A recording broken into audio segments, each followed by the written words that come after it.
মানব সভ্যতার সূচনালগ্ন থেকেই মানুষ ভাবতে শিখেছে, আমি কোথা থেকে এলাম, এই বিশ্বব্রহ্মাণ্ড কিভাবে তৈরি হলো। এই প্রশ্নের উত্তর খুঁজতে গিয়ে নানা দর্শন, বিজ্ঞান ও ধর্মতত্ত্বের উদ্ভব ঘটেছে।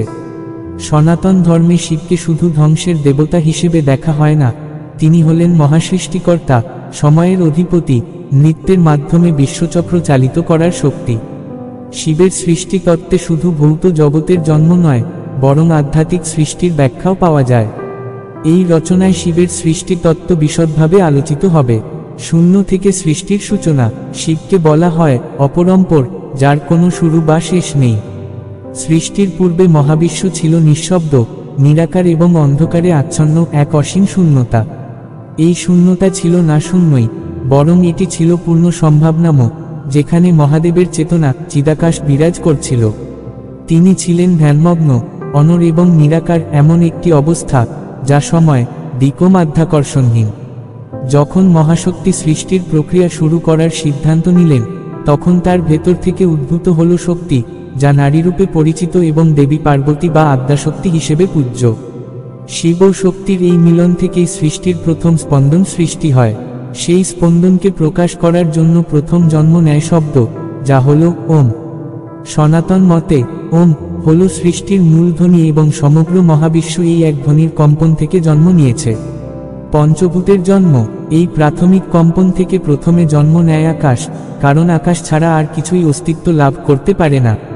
আকাশ থেকে সৃষ্টি হয় বায়ু, বায়ুর গতি থেকে জন্ম নেয় অগ্নি, অগ্নি থেকে উৎপন্ন হয় জল, জল থেকে গঠিত হয় পৃথিবী। এই পাঁচটি মৌলিক উপাদান বা পঞ্চভূত একত্র হয়ে পৃথিবী, গ্রহ নক্ষত্র, নদী পর্বত, জীবজন্তু এবং মানব জীবন তৈরি করে। ফলে শিবের সৃষ্টি তত্ত্বে বলা হয় শূন্য থেকে সৃষ্টি, সৃষ্টি থেকে জীবন। শিবের নৃত্য, সৃষ্টি ও ধ্বংসের চক্র। শিবকে বলা হয় নটরাজ, সৃষ্টির নৃত্যশিল্পী। তার নৃত্য, তাণ্ডব, সৃষ্টি ও ধ্বংসের চিরন্তন প্রতীক। এই নৃত্য বোঝায় ১. নতুন সৃষ্টির জন্ম, ২. বিদ্যমান জগতের স্থিতি, ৩. পুরনো বা অসার জগতের ধ্বংস।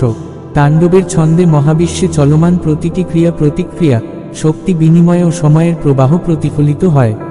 শিবের এই নৃত্যকে তাই বিজ্ঞানেও তুলনা করা হয় কণার কম্পন বা কোয়ান্টাম ফ্লাকচুয়েশনের সঙ্গে। গঙ্গা ও জীবন প্রবাহ। সৃষ্টির সঙ্গে যুক্ত আরেকটি গুরুত্বপূর্ণ দিক হল জীবন। শিবের জটাজুট থেকে প্রবাহিত গঙ্গা জীবনধারার প্রতীক। পুরাণ মতে গঙ্গা স্বর্গ থেকে নেমে আসতে চেয়েছিল, যা পৃথিবীকে ধ্বংস করে ফেলতে পারত। তখন শিব তার জটাজুটে গঙ্গাকে ধারণ করেন, যাতে তার প্রবাহ নিয়ন্ত্রিত হয়ে মানব সভ্যতাকে জীবনদান করে। এখানে প্রতীকী অর্থ হল শক্তির সঠিক নিয়ন্ত্রণই জীবনের স্থিতি নিশ্চিত করে। সময়ের অধিপতি মহাকাল। শিব শুধু সৃষ্টিকর্তা নন, তিনি সময়েরও প্রভু। মহাকাল।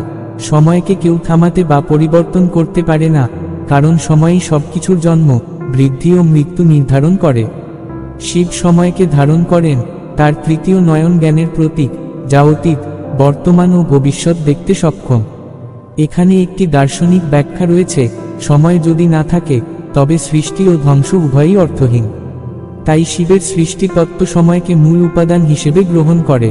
প্রলয় ও পুনঃসৃষ্টি। সৃষ্টি চিরন্তন হলেও এক পর্যায়ে তা ধ্বংস হয়। শিবের রুদ্ররূপ সেই প্রলয়ের প্রতীক। যখন অন্যাযতা ও বিশৃঙ্খলা পৃথিবীকে আচ্ছন্ন করে ফেলে, তখন শিবের ধ্বংসাত্মক শক্তি কার্যকর হয়। তবে এই ধ্বংস শেষ নয়, এটি একটি পুনর্জন্মের সুযোগ।